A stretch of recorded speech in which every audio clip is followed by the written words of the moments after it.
Good day, distinguished viewers, and welcome to Stay on News. I remain your host, Mary Kefas.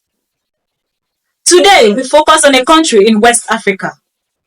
You can call it Ivory Coast in English or Côte d'Ivoire in French. We are actually discussing the latest French colony that has taken control of a last military base from the French army, the Port Buet military camp.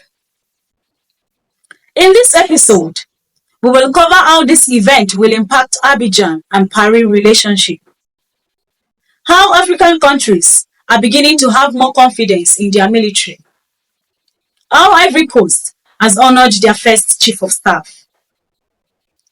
Incidents like this is no longer new, especially in West Africa. We have seen it happen in Niger, Burkina Faso, Mali, and Chad. So Ivory Coast probably waited for the time they considered right, which is now. Let's listen to what Tenebrahima Ouattara, the Ivorian Defense and State Minister, said at a news conference concerning this development. The world is changing and changing fast. It's clear that our relationship also had to evolve and be based more on future prospects in the face of the realities of threat and those of a world that has become complex in terms of security, and not on a defense relationship inspired by the past. France is transforming its presence. France is not disappearing. Now, what is the relationship between Abidjan and Paris? The key word here is colonialism. The area became a protectorate of France in 1843 and was consolidated as a French colony in 1893 amid the scramble for Africa. The French protectorate means to be under the protection of France. This is typically established through treaties or agreements. Let me give you a few examples of historical protectorate. French Protectorate of Morocco, 1912 to 1956. French Protectorate of Tunisia, 1881 to 1956. And French Protectorate of Indochina, 1862 to 1954.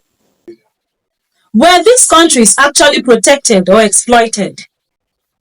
We can find out from the common characteristics: limited sovereignty, economic influence, and administrative control.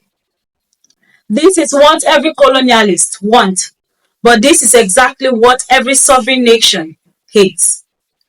Now you understand why the anti-French sentiment is so alarming in West Africa. The French military operation in Côte d'Ivoire began in September 2002 at the start of the Ivorian Civil War. This was a 5-year conflict where more than 3,000 soldiers, militia members, and civilians were killed.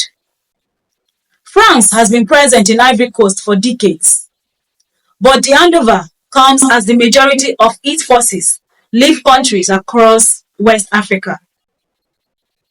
French troops have in recent years been kicked out of several West African countries, including Niger, Burkina Faso, Senegal, and Chad, which was considered France's most stable and loyal partner in Africa.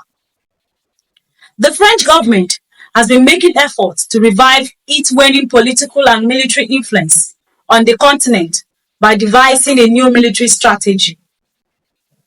With this historic withdrawal, French troops currently remain in Djibouti and Gabon, two countries that have not signaled changes to agreement with Paris on military presence.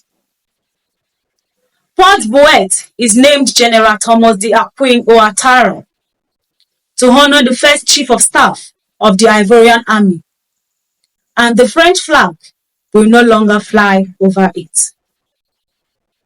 Stay on. Hello and welcome back to our channel, Stay on News. This time around, we are bringing you news on the go around the beautiful continent of Africa in areas of politics, economy, and culture, with credibility, consistency, details, and very prompt. We are hoping you will find this improved version of us interesting. Don't forget to subscribe, Turn on your notification button and stay on news. Our vision is to become Africa's top media channel. Kindly subscribe and support our big, realistic vision. Thank you.